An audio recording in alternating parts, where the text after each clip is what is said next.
Well, most people think of sugar as the white stuff we use on cereal and in baking. But there's another major sweetener that isn't found in a bowl. It's found in many foods and drinks instead. And as Galen Tethrow reports, it could be hazardous to your health. With Hannah Montana cereal on the market, kids may pester their mothers to buy it. But should moms give in and buy a product laden with corn syrup? What we know as table sugar used to be king. Then this tasty syrup flooded the market. Medical doctor Dana Flavin. It tasted good, it was sweet, it was a good substitute, an inexpensive substitute for sugar, and we didn't have to rely on imports of sugar. We could just go ahead and use the corn syrup. The government helped make corn syrup an even bigger hit with manufacturers and consumers. Corn subsidies helped make it cheaper. Plus tariffs and quotas doubled the price of table sugar. And high fructose corn syrup has a longer shelf life, a boon for manufacturers. Those advantages led to widespread use from sodas and other drinks to whole grain breads, to even many spaghetti sauces. Cardiologist Stephen Sinatra. It's everywhere. It's in all our foods. And even myself, I mean, I struggle and read those labels all the time. And I'll tell you a story the other day when I ate something and there was high fructose corn syrup in it, and I got rid of it immediately. When the corn syrup wave started, Flavin worked in the foods division at the Food and Drug Administration. For years, she had no concerns about the sweetener until she needed research for an article. I was floored, because I didn't want to believe it. And I'm a toxicologist from FDA and a physician, and I'm thinking to myself, oh, this is ridiculous, it's just corn syrup. I wish it were just corn syrup and just that simple. It's much more complicated. Flavin and Sinatra think excessive table sugar and corn syrup are both bad. But they say recent research shows corn syrup is worse. The reason is unclear. But it appears that the manufacturing of corn syrup makes it chemically different than table sugar. Another problem with high fructose corn syrup is the fructose itself. The body processes fructose more slowly than other sugars. In the liver, the body turns fructose into fat rather than burning it for energy. And so you start developing what they call fatty liver. Now, fatty liver can later on start changing also into a less effective liver that's not functioning properly. A fatty liver encourages weight gain. Flavin says fructose compounds obesity by increasing hunger. And this is the problem. So you do eat more, and then you have more, a greater appetite, because your body's saying, I haven't had enough. And your body's being fooled, essentially, by a whole chemical imbalance.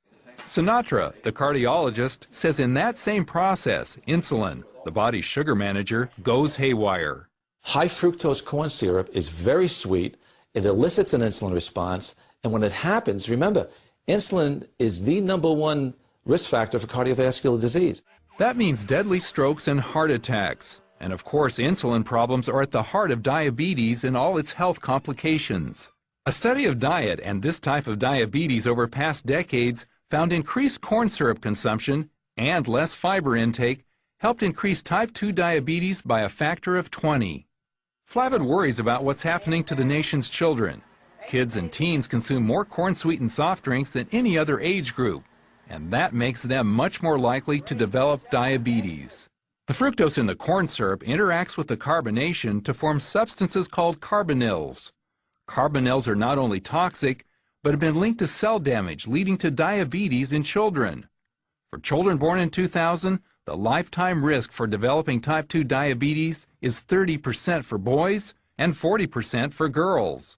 Sinatra says most doctors don't recognize high fructose consumption as the cause of health problems in adults. Instead, they treat symptoms like high blood pressure or high cholesterol as diseases in themselves. He or she may prescribe drugs when only the best treatment is loss of weight, exercise, and restriction of simple carbohydrates, sugars. And high fructose corn syrup is at the top of the list. Flavin says we can't ignore the degradation to our health. When you start seeing these changes over time, and you start seeing this in the animal models, and then you start seeing the American population becoming more and more obese and more diabetes, we really need to start reevaluating this. Experts say any fructose in your diet should come from eating whole fruit, in moderation. But for optimal health, put a lid on the sugar in general and stay away from the most dangerous kind of sugar, high fructose corn syrup. Galen Tethrow, CBN News. Well, folks, you've got a set of eyes. You have to read things. My wife comes back from the grocery store and I say, honey, have you read the label of what you just brought? Well, no, I didn't see that. You know, because they hide it way down in there. Exactly. But I'm sorry. Well, it'll come up 2 or 3 times. It'll say sugar, then it'll say high fructose corn syrup, then it'll say something else, and it's all be the same thing. But you know what's so deceiving is the fact that, say you go to the store, you want some just wheat bread. Wheat bread is healthy, right? Because it's not the white bread. You got syrup in there too.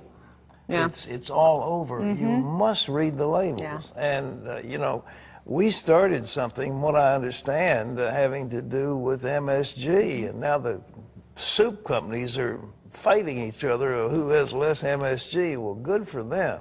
We've got to have people fighting each other as to who has the least high fructose corn syrup. It's deadly.